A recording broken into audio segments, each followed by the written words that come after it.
صحیح مسلم میں حضرت ابو ہریرہ رضی اللہ تعالیٰ عنہ سے روایت ہے کہ حضور صلی اللہ علیہ وآلہ وسلم نے فرمایا،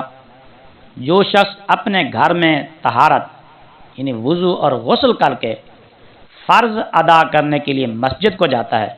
تو ایک قدم پر ایک گناہ محو ہوتا ہے یعنی مٹ جاتا ہے، اور دوسرے پر ایک درجہ بلند ہوتا ہے۔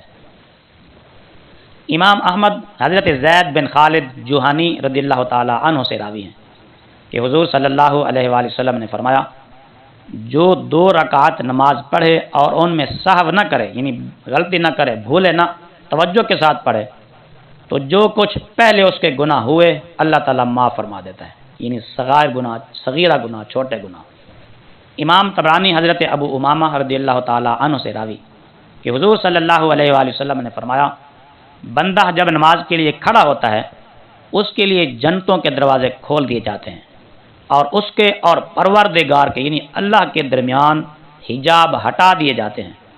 اور حور عین یعنی جنت کی حوریں اس کا استقبال کرتی ہیں جب تک وہ نہ ناک سن کے اور نہ کھنکھارے۔ امام طبرانی نے حضرت انس رضی اللہ تعالی عنہ سے روایت کی کہ حضور صلی اللہ علیہ وآلہ وسلم نے فرمایا، سب سے پہلے قیامت کے دن بندہ سے نماز کا حساب لیا جائے گا، اگر یہ درست ہوئی یعنی نماز ٹھیک ہوئی تو باقی تمام اعمال بھی ٹھیک رہیں گے، اور اگر یہ بگڑی یعنی نماز ٹھیک نہ ہوئی تو سب اعمال بگڑیں گے۔ اور ایک روایت میں ہے کہ وہ خائب و خاسر ہوا یعنی ذلیل و خوار ہوا، نقصان والا ہوا۔ امام احمد، امام ابو داؤد، امام نسائی اور ابن ماجہ کی روایت حضرت تمیم داری رضی اللہ تعالیٰ عنہ سے یوں ہے، اگر نماز پوری کی ہے تو پوری لکھی جائے گی، اور پوری نہیں کی یعنی اس میں کچھ نقصان ہے تو فرشتوں سے اللہ تعالیٰ فرمائے گا، دیکھو میرے بندے کے نوافل ہوں تو ان سے فرض پورے کر دو۔ پھر زکوٰۃ کا اسی طرح حساب ہوگا، اور اللہ تعالیٰ فرمائے گا، دیکھو اس کا اگر زکوٰۃ کا فرض پورا ہے، پوری زکوٰۃ دیتا رہا تو ٹھیک، پوری لکھ دو، ورنہ اگر کوئی کمی کوتاہی ہے تو نفلی صدقے سے اس کا وہ فرض پورا کر دو۔ اسی طرح تمام اعمال کے اندر ہوگا۔ تو اس حدیث پاک سے یہ بات واضح ہوتی ہے کہ فرائض کے ساتھ ساتھ سنن اور نوافل بھی ادا کرنے چاہیے،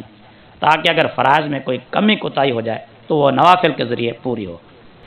امام ابو داؤد اور امام ابن ماجہ حضرت ابو ہریرہ رضی اللہ تعالی عنہ سے راوی ہیں کہ حضور صلی اللہ علیہ وآلہ وسلم نے فرمایا، جو مسلمان جہنم میں جائے گا